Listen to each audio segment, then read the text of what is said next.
Indianapolis Colts cut Matt Ryan. We've got Jake Arthur with Locked On Colts, who's going to join us in a moment to talk about the experiment that backfired. We're going to talk about that and a lot of other things, including Dave Calabro in Bloomington, getting us ready for the IU women, who are a top seed coming up in March Madness. Welcome inside the comfy confines of the Channel 13 studios. Sean and Swan with you again. One last night, right? One last. Okay. Miss Angela's back tomorrow. All right. It's been fun to have you around. Yeah, man. Yeah, we've enjoyed it. So this afternoon, Sean wanders into our editorial room, and he tells all of us, we ask him every day, how's the weather going to be? What's the forecast? And he says... Well, I said, hey, the good news is we've got some sunshine on the way. Right. The bad news is the blanket's off the bed tonight. You know, blanket is off the bed. Meaning we don't have a layer of clouds to Right. act as insulation. So, and the recipe is there for the coldest night we've had since the middle of February. That's what's coming overnight, right? That's what's on the way. So All right. let's show you how this will all play out. So if you recall from this afternoon, we started to get the blue sky. We're already at 29 in Indianapolis here. So when we forecast, we look for the centers of highs when they're combined with the chilly air that we have in place, and when they're combined with the clear sky.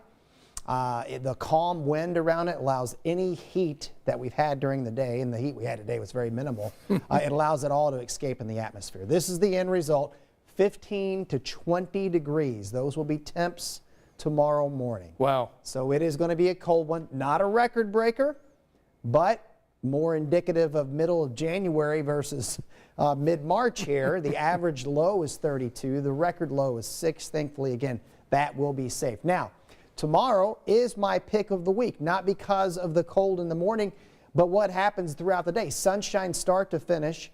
And when you go from 20 to 15, 20 degrees and you're near 50 in the afternoon with not a strong wind, Right. it's going to feel great. Yeah. It's going all to right. look great. The warmest day, as we've been saying all along, is going to be on Thursday. That will come with some showers later in the day. The longer that rain holds off, the better chance we have of hitting 60. Unfortunately, our time in that air is going to be short in nature. This front means business coming through Friday morning, which is St. Patrick's Day morning.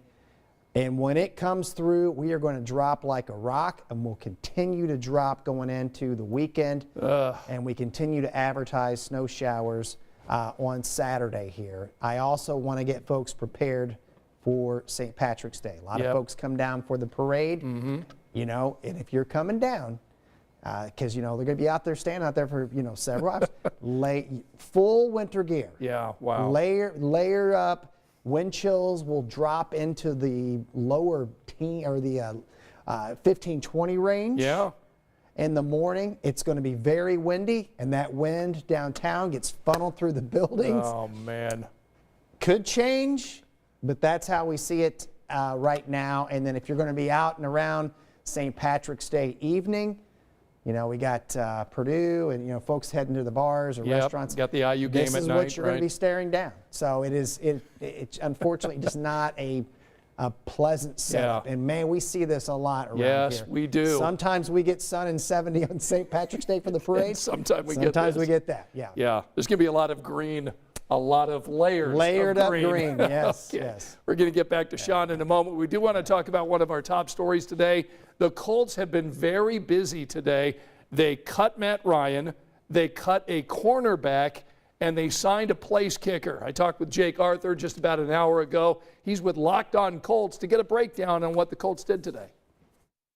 We're with Jake Arthur tonight. He's with Locked On Colts. So, Jake, thanks for joining us tonight. Colts have been really busy today.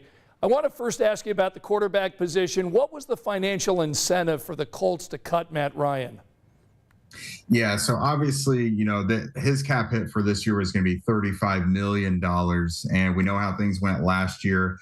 They were still on the hook for a good chunk of that, about half, but letting go of him this week in the timing that they did gives them about $17 million in cap space. All right, the Colts also traded cornerback Stephon Gilmore to the Cowboys for a fifth-round pick. Why did the Colts make that move? Yeah, so when they acquired Gilmore last year, I think probably a selling point was, you know, they were ready to win now and they were ready to compete. Gilmore is the type of player in free agency, he's signing somewhere that's going to be competitive. And the Colts are a lot closer to rebuilding than they are competing for a playoff run or anything like that. So part of it was probably a favor. The 5th-round pick kind of tells me that as well, but also it frees up about $9.9 million in cap space as well. So those two big moves that have been reported today, that gives them about $27 million or so in cap space. So the Colts also today signed kicker Matt Gay. What do you think of that free agent signing? A little surprising. I thought Chase McLaughlin did okay, but, I think they're going for better than okay. They identified a clear upgrade. Matt Gay is one of the better kickers in the NFL. The Colts certainly think so. They gave him the largest contract to a free agent kicker in NFL history, 4 years, just over $22 million. So pretty surprising, but I think they're, just like quarterback, I think they're tired of the kicker carousel. They want to fix that thing once and for all. And Gay is certainly one of the most complete kickers in the league. You just got to be careful because kickers can kind of be, they kind of ride a slippery slope. They can be riding high and then just fall off one day. And the Colts also reportedly signed another defensive end. What can you tell us about that signing?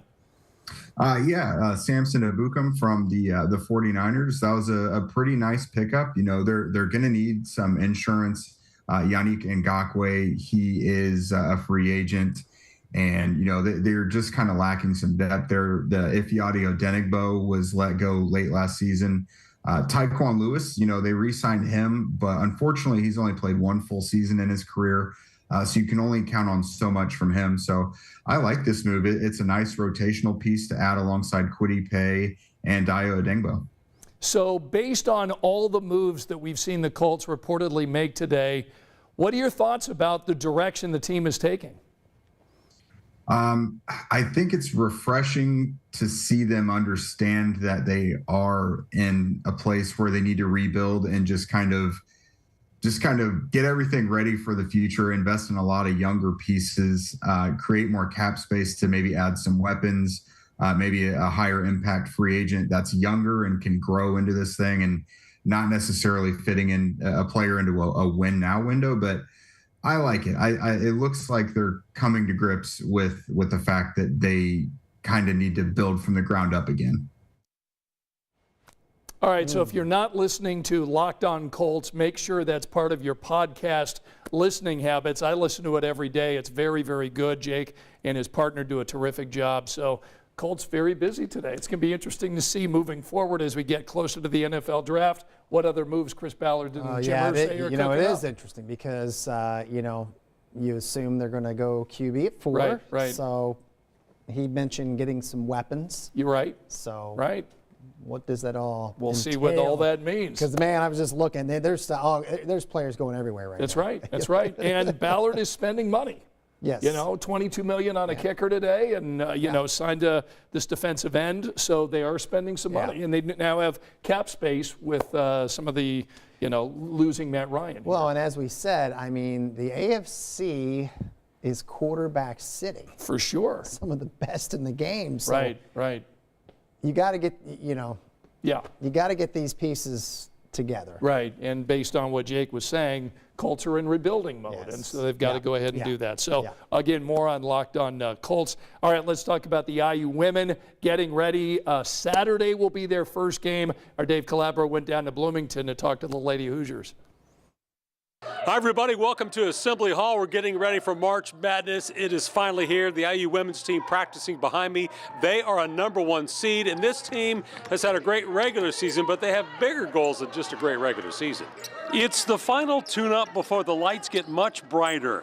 Being a #1 seed in your region is quite an honor, but it also comes with great expectations. Dave, we've played with the target all year, right? This is we've been everyone's favorite, and so that's not going to be new for us. But we do understand that with that we're going to get everybody's best shot, and so I don't know that it's a target. It just makes we just got to make sure that we're ready. Oh, they're ready, and you can feel it.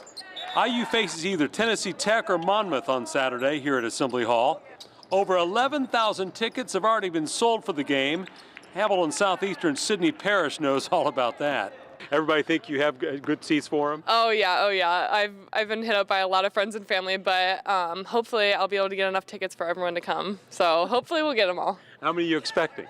Oh gosh, I'd say 30 plus for family and friends, a lot. Sydney and her teammates are trying to win a national championship, and there's room in the rafters here at Assembly Hall next to the men's banners. What would it mean to make a run and to hang a banner?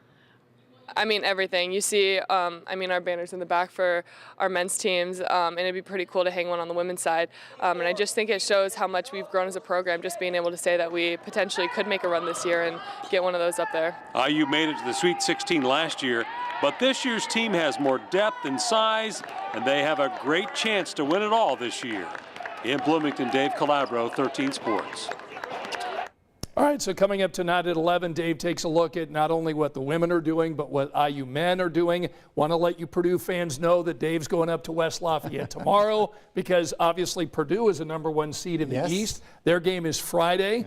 And then the Purdue women play coming up on Thursday. They're in the first 4. They play St. John's. Okay. So we've got a lot to root for this week in terms of the local team. I'm excited about it, and and awesome for IU women's team. I mean, that home court, they've earned it. They've earned that home court advantage. Yeah. They will have the home court advantage. Yeah, so, for sure. It's going to be interesting to see how this run goes for them. I hope they can do it. Yeah. So, all right, let's talk about our weather, wake-up weather tomorrow. Yeah, pick of the week is tomorrow. Yeah. You're going to walk outside and say, "What the heck's this guy talking about?" Because you will be scraping some frost if your car is outside.